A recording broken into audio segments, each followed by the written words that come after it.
Welcome to episode 3 in the Small Unit Leadership Accelerator. In this segment, I will tell you what a platoon commander is expected to do for their 9-to-5 job. And guess what? It's probably not what you were expecting.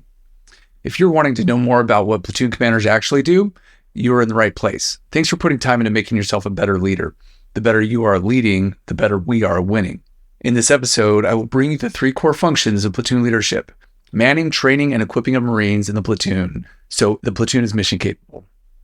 And since the commander is responsible for everything that the platoon does or fails to do, we'll talk about how it's the platoon commander's responsibility to provide trained and equipped Marines to accomplish the mission. We will walk through a typical platoon commander's billet description that covers these core functions over a sustained period of time. Finally, we will discuss some initial specified tasks to help the platoon commander learn and be the most ready to man, train, and equip the platoon, and learn this in the shortest amount of time. This is episode 3.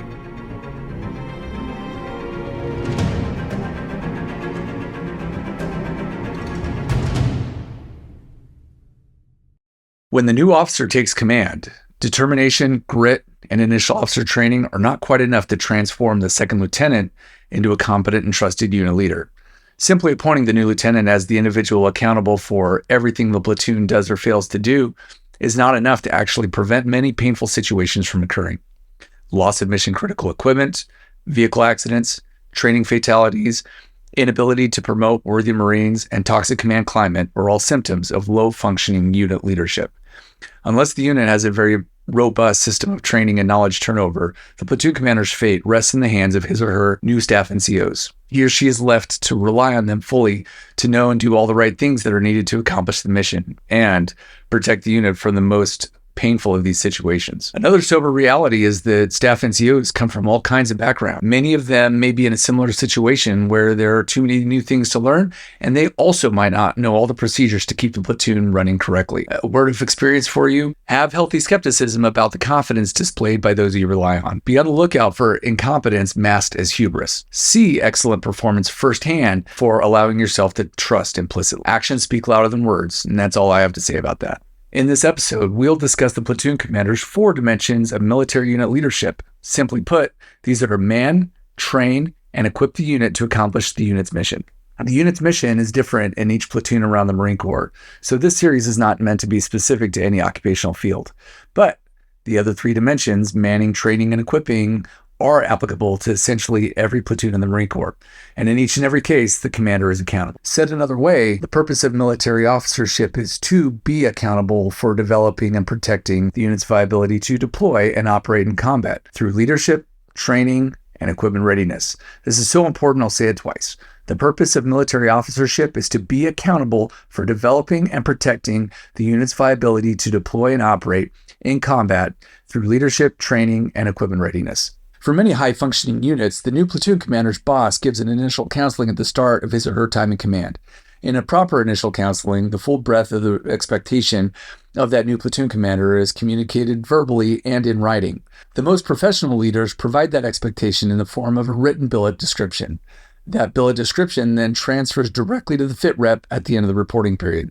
That boss will write statements as to whether the Marine reported on satisfactorily met the expectations. Unfortunately, many mid-career officers fail to provide a good and comprehensive billet description to new subordinates. Instead, they will leave junior officers to fend for themselves in terms of guidance. No one spoon-fed me, they might say, so I'm not going to spoon-feed you. It will be a fire hose and a steep learning curve, but that's how we've always done it, so suck it up. For generations, this has been the trial of Marine lieutenants: sink or swim. So while junior officers are out there discovery learning everything, their lack of instruction and guidance has left them unclear about what their expectations really are or how they'll be evaluated. Many officers don't ever get a billet description from their boss. Instead, when the reporting period is coming to an end and their fit rep is coming due, they just copy and paste some peer's generic billet description and pretend like it was theirs all along. This is a sign of low-functioning leadership. But not you. You're better. You're professional. You will always outline expectations, roles, responsibilities at the onset of a new command relationship. This is the number one reason why I'm making this training series.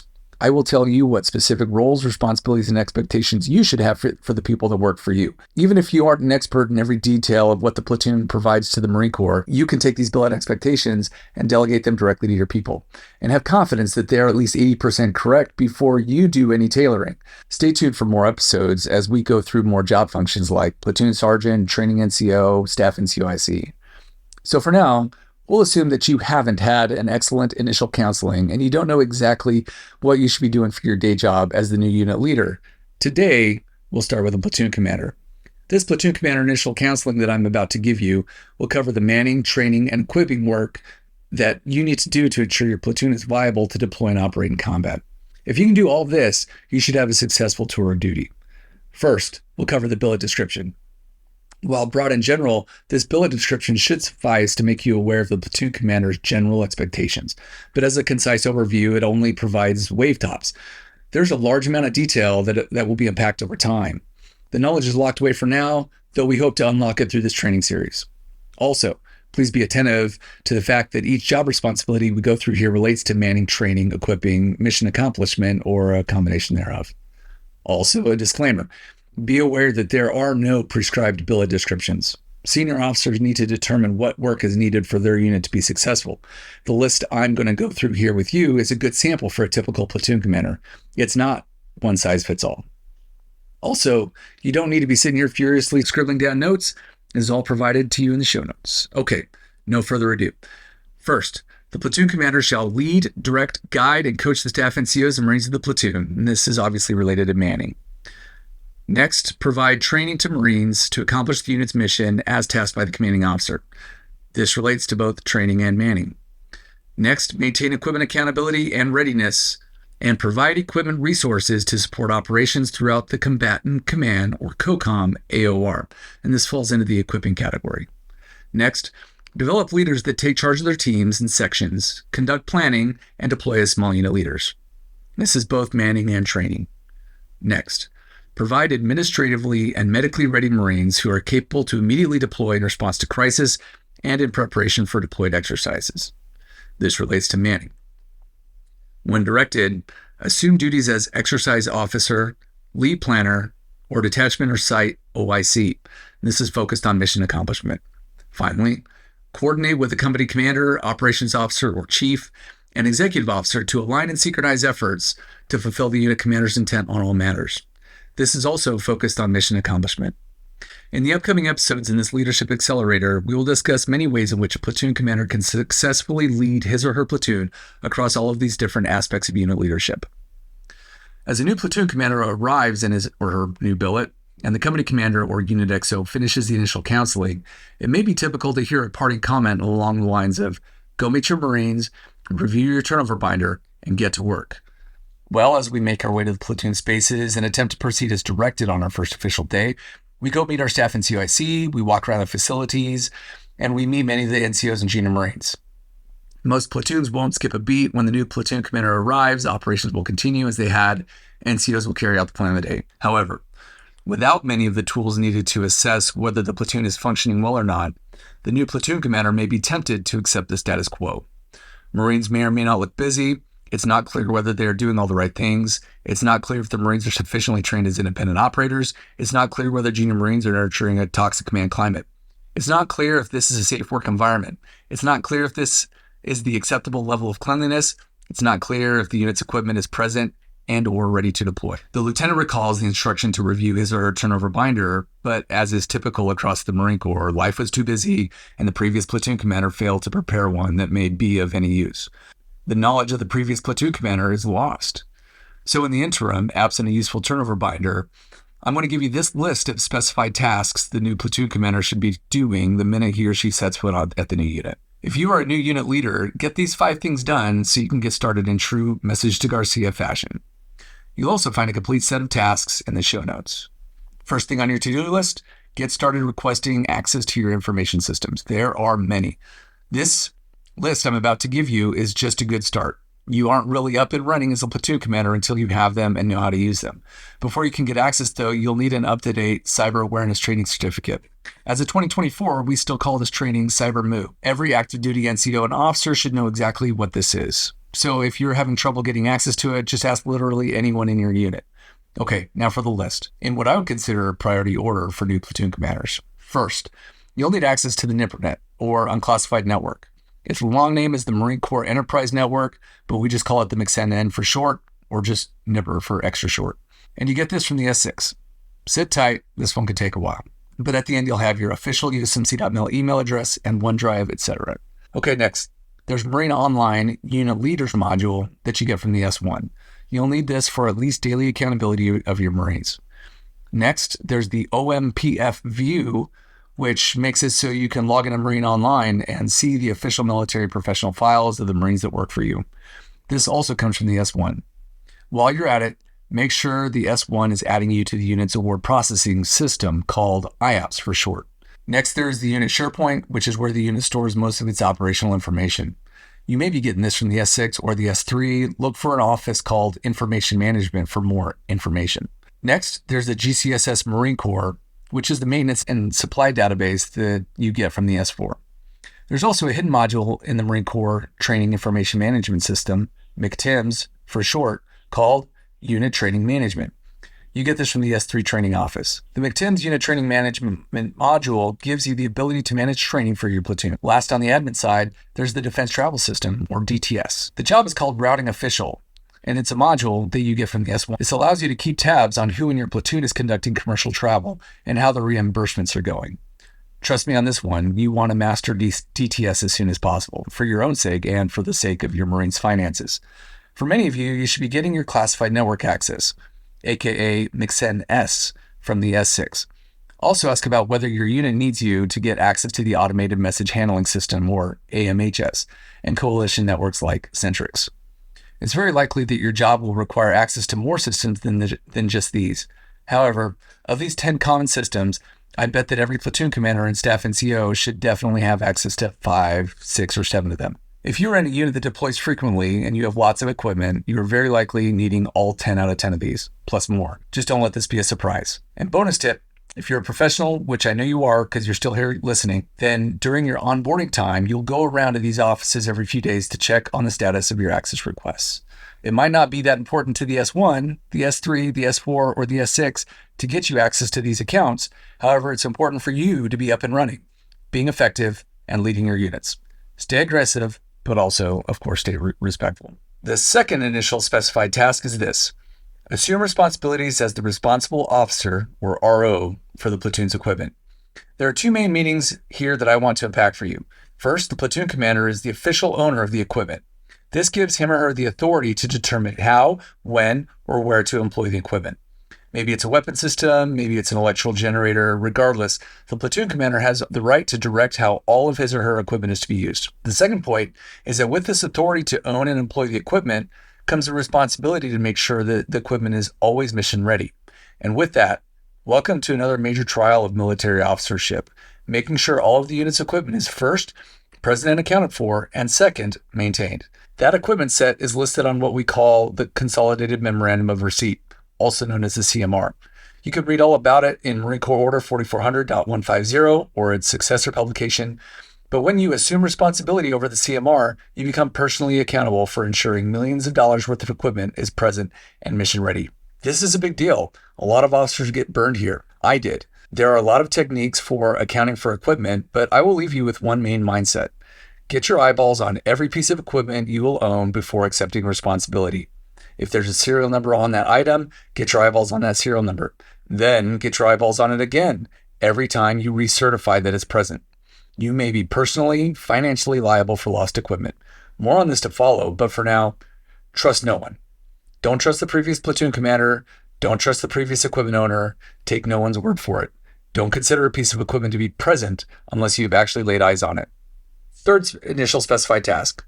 As the RO of the CMR account, direct and be closely involved in the maintenance of the platoon's equipment. Again, as the owner of the platoon's equipment, the commander is accountable for ensuring it is mission ready. In addition to making sure it's present, also make sure it's maintained and ready for deployment. While aviation has immense high-level maintenance support, ground combat equipment requires a lot of careful management by small unit leaders. If you are a ground platoon commander or staff NCO, your first go-to source for maintenance process is called the UM4000 TAC 125. It's the user manual for the maintenance and supply database called GCSS Marine Corps. Don't try to read it cover to cover. There's too much minutia and too little time. But as of 2024, you need to specifically understand Volume 3, Maintenance. The second reference for maintenance process is Marine Corps Order 4790.2. Specifically, read and understand the following sections: 1003.J, Cannibalization and Selective Interchange; 1005, Test Out Procedures and Turnover Folders; 3000 to 3005 and 3008 to 3009, Maintenance Production. Be the member of the platoon that knows these references the best. Get a notebook. Take notes. Treat it like a class you have to get an A in to graduate. Units apply these references to their own equipment management processes and write those processes down in the unit SOP. You have to be the member of the platoon that knows the unit's process the best as well. The platoon commander is the official owner of the equipment. The platoon commander owes the Marine Corps viable military capability. The platoon commander is therefore accountable for maintenance and must be able to direct it. You can't direct it if you don't understand it. Speaking of classes, you should absolutely get maintenance management training as soon as possible. The following training comes from GCSS Marine Corps training website, local formal courses, and/or mobile training teams. Okay, here we go. First, take CS 101, Getting Started with GCSS Marine Corps, version 9 or later. GCSS Marine Corps Basic Course, RO 101 for Platoon Equipment Inventory Management, Reports 101 to learn OBIEE reports users, Maintenance 101 to learn corrective maintenance process, Maintenance 201 to learn preventative maintenance checks and services, calibrations, configuration management, and the maintenance production report. Then attend all unit run responsible officer training and frequently attend maintenance management office training. Fourth, attend unit readiness planning coordinator course to learn unit training management. Ensuring your platoon is trained is one of the fundamental responsibilities of leadership. You can't begin to understand what that really means until you learn Marine Corps unit training management. When you take the course, then you get access to all the pieces of the puzzle. You learn about mission essential tasks, regardless of your occupational field. You have to know what mission functions your unit must be able to do, not just what you personally are taught as a student in your occupational field's schoolhouse. Then this course teaches you training strategy, how to provide training guidance, how to develop training plans, how to develop training schedules, and how to build training scenarios. It teaches you how to coordinate training, conduct training, and evaluate training. And obviously, since we are always trying to improve training, this course teaches how to conduct after-action reviews. You can sort of get some of this through on-the-job training. However, platoon commanders, by and large, do not have a handle on training until after they attend this course. And the fifth initial specified task makes it possible for the new platoon commander to cover the wide breadth of his or her responsibility to man, train, and equip the platoon.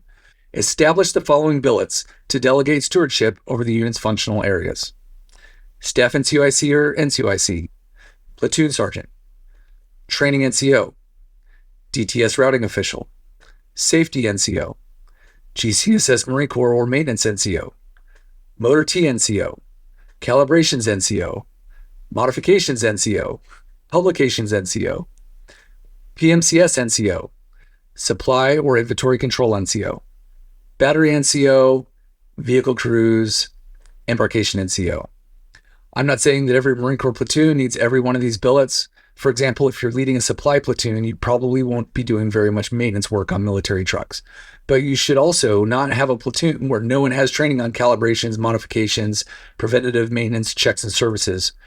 Maybe only one Marine is the guru for all things maintenance because you're the S1 officer and have essentially no property to manage. You might notice that there are some roles and responsibilities that I did not mention here, like squad leaders, section chiefs, team leaders, etc.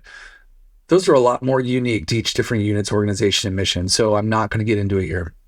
Essentially, they're all small unit leaders with the same job expectations as the platoon commander, but with a smaller scope. They still have to lead in terms of manning, training, equipping, and accomplishing the mission, each to the extent that they are resourced to do so. I would fully expect that those billet expectations, roles, and responsibilities are given to them in writing as well. But they are admitted here to focus on the manning, training, and equipping related functional areas of the platoon. One more point on delegation: 95 to 99% of the work needed to be done by the platoon can be delegated to these 15 billets, give or take.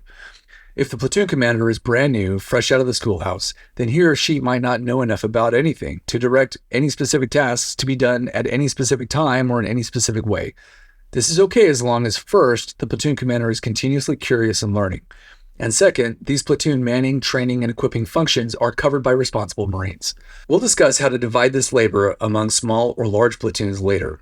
For now, it suffices to say that the platoon commander must make most or all of these functions work. The sooner that these functional areas work correctly, the sooner the platoon commander can put his or her energy towards the work that only he or she can perform. Before concluding, I want to give you my top book recommendation for any Marine taking on a new leadership role. The First 90 Days by Michael Watkins is the book that I wish I had every time I'd assumed a new leadership role. When I first became a platoon commander, when I first became a company commander, and for all the billets in between. Read it to learn about how to find out what you need to do to establish excellent relationships with your new boss, your new subordinates, and other interested stakeholders who you may not know it yet, but you need to win them over. People who can be either your allies or people who can drag their feet when you need their support, depending on whether you've established a relationship with them. I read it way too late in my career, but that shouldn't stop you from putting this at the top of your reading list. I have a ton more to say about investing in relationships to make you and your team successful, but for now, you'll just have to stay tuned. In closing, during this segment, we discussed the 4 functions of platoon leadership: manning, training, and equipping of the platoon to accomplish the mission. We walked through a typical platoon commander's billet description that covers these core functions. Finally, we discussed 5 initial specified tasks to help the platoon commander get up and running in terms of manning, training, and equipping tasks and become able to perform them in the least amount of time. Before concluding, I hope you are the type of leader that strives to get 1% better every day. One way to do that is to always be inviting 360-degree feedback. Don't be a coward about receiving critical feedback. Ditch your ego, welcome feedback, and use it to make you better. When someone comes up with a suggestion about how your idea or plan could be improved, say thank you. And even if it's completely bonkers, this creates psychological safety for your people, which will provide you with the right feedback when you really need it most. Your Marines and the mission deserve your max potential. Just like you, I want to be 1% better every day too. You deserve my max potential, so roast me in the comments. Tell me what to improve so this can get into more brains and make us better and more lethal. Coming up next, the platoon senior enlisted leader, how the staff NCO's leadership compares and contrasts with the leadership of the platoon commander. Stay tuned for this and other episodes about the work needed to be done by members of the platoon, including roles, responsibilities, expectations, and other concrete details needed to protect the platoon's viability to deploy and operate in combat. Since you're serious about being a catalyst for your team's growth and success, I'll expect to see you there. This concludes episode 3.